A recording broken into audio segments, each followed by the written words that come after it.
Hey guys, Sleepy Reader here again. This is a little bit of a special video, I guess. I'm gonna kind of tiptoe through my personal memories of my life with comics, or my origins as a comic book reader slash collector. I kind of hesitate to call myself a collector because I'm not a very good collector, but a real long time comic book reader, comic book lover. Uh, and pardon me. And I've just passed the 100th video mark. I've put up a little over 100 videos here on my channel, which kind of amazes me looking back. And I believe I've got just a little more than 10,000 views on those 100 videos. And I've got a lot of subscribers, a lot more than I imagined I would have. Uh, and so one of the things that first made me want to start these videos is when I saw a bunch of the people in the comic book community doing their kind of history with comic books videos. And back when I did a video celebrating my 100th subscriber, I asked for questions, and one of the questions from Howler Mouse was, when are you going to do one of these videos like we did back in the day? Probably a year ago or something, I'm guessing, or a little more than a year ago. A bunch of guys in the community did these videos where they talked about their beginnings.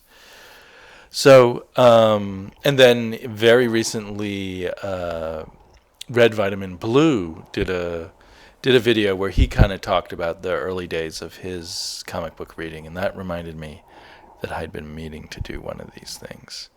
So, passing the landmark of 100 videos and 10,000 views, I thought was a good time to make myself do this. I think because I tend to ramble and go on so long, I may end up doing this as a two-parter. So I'll do part one now and maybe part two later. In my mind, my comic book history is so long and intense, but actually it's all pretty simple, and I haven't had an exciting life or anything. But there's a few tidbits there. The very first comic book I ever got was The Avengers. And it was at a kind of old-fashioned drugstore that also had a little diner in it. And it was in Vermont. My family lived in Connecticut, and our rich relatives had a ski condo in a ski resort, a ski town in Vermont, Stowe, Vermont, I believe it was. And we were too poor, not that we were really poor, but we weren't rich enough to go skiing. And I don't know if we were invited to use the condo during the winter anyway. But during the summer, we were free to go up to this ski resort and use their condo. So we were at this condo, and I guess we just took hikes or something. And I found it very boring, as I found much of life boring when I don't know if I was 9 or 8, 9, 10. I'm not really sure. It was Avengers number 93, written by Roy Thomas, art by Neil Adams. It was near the beginning of the Kree-Skrull War, although no one knew that at the time, because no one ever called it this Kree-Skrull War until it was all published. But yeah, I saw the spinner rack of comics, and I begged my parents to let me buy one. And I don't know if they told it to me right then, but I know I had it communicated to me that comic books were bad and they would rot my brain, and it was a really bad thing for kids to read comic books. So you can tell my parents, who grew to early adulthood in the 50s, really absorbed that whole 50s McCarthy era anti-comic book wave, and they really believed it. or so I felt as a young kid. Not that I knew the source of that until much later, but they really didn't want me to get a comic book, and I was the difficult child in the family, and I think they broke down rather than having a scene. But they said you can only buy one comic book. I had a couple of quarters in my pocket, I think, but I could only choose one. And so in my childish memory, I spent forever trying to choose which one. I remember looking at the Fantastic Four. I remember looking at Conan. There was a Conan cover with Conan hanging off the horn of a giant bull. This was right when, as you can see from this Avengers cover, during this brief period when comics stopped being 15 cents, and they were 25 cents, and they were extra sized, and soon they went down to 20 cents and went back to normal 21 or 22 page comics. But at the time they were, I think, 34 pages, and 34 pages. I know I was looking at some 25-cent DC Jack Kirby's. I can just sort of picture them in my head. I think Mr. Miracle. One of those few 25-cent Mr. Miracles. And I think I most wanted, though, the Conan or the Avengers. And I chose the Avengers because it had the most heroes on the cover. And somehow I vaguely knew who these heroes were, I think.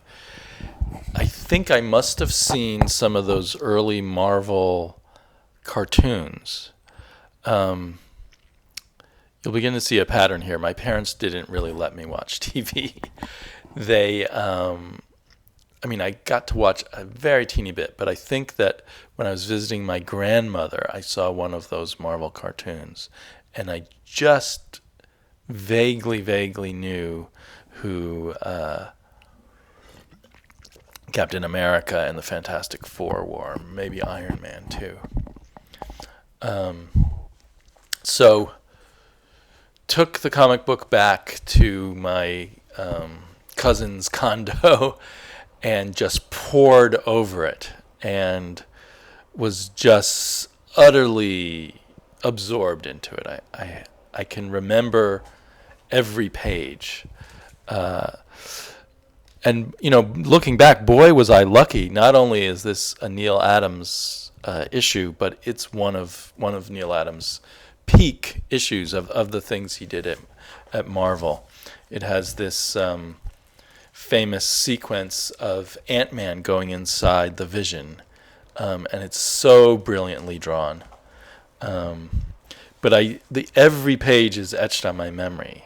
It just jumps out at me from my childhood, and it makes me think of how bored I was. I just was really bored. And if you think, not only did I have parents who didn't let me watch much TV, but there just wasn't very many forms of entertainment back then.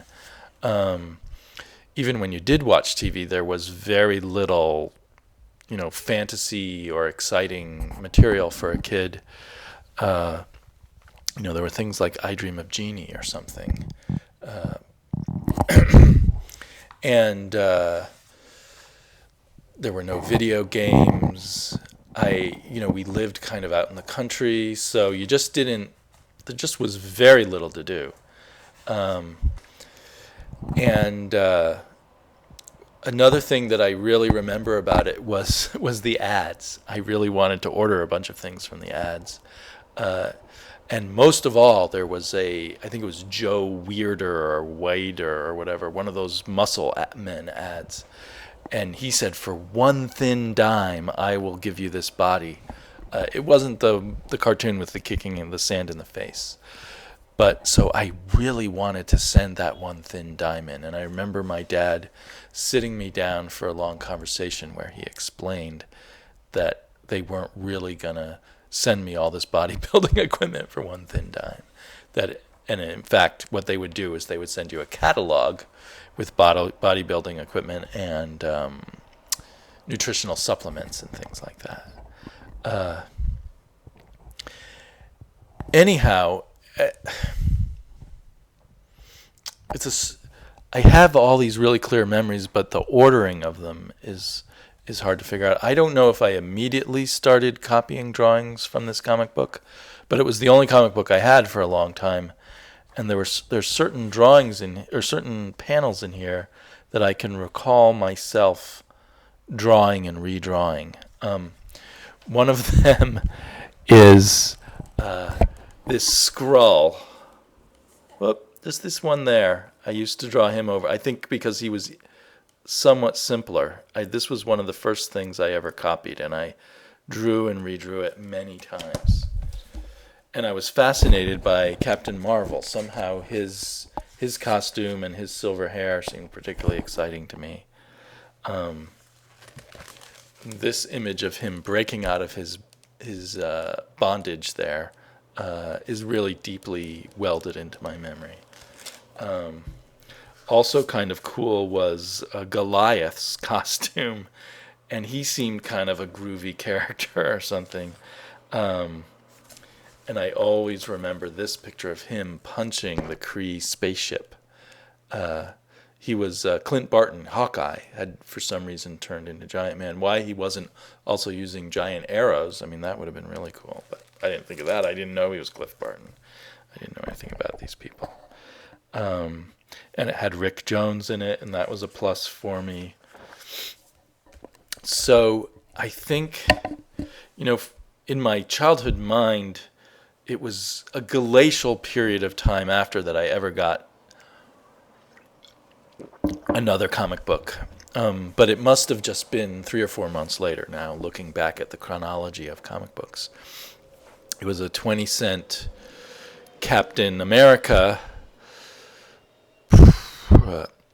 I have it somewhere, but I haven't dug it up. But I know it was drawn by Sal Buscema, and it was written probably by Gary Conway, but maybe by Steve Englehart.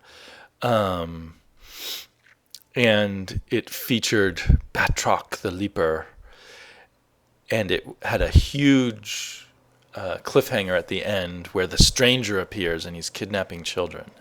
But I never saw the sequel to that. And I got that at a chain of there's a chain of drugstores. Maybe they still exist. I don't live on the East Coast anymore.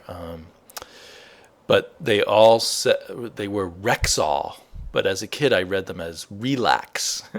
Because I thought you could relax and find a comic book inside a Rexall drugstore. So I always, as I slowly found more comic books, got them at Rexall drugstores.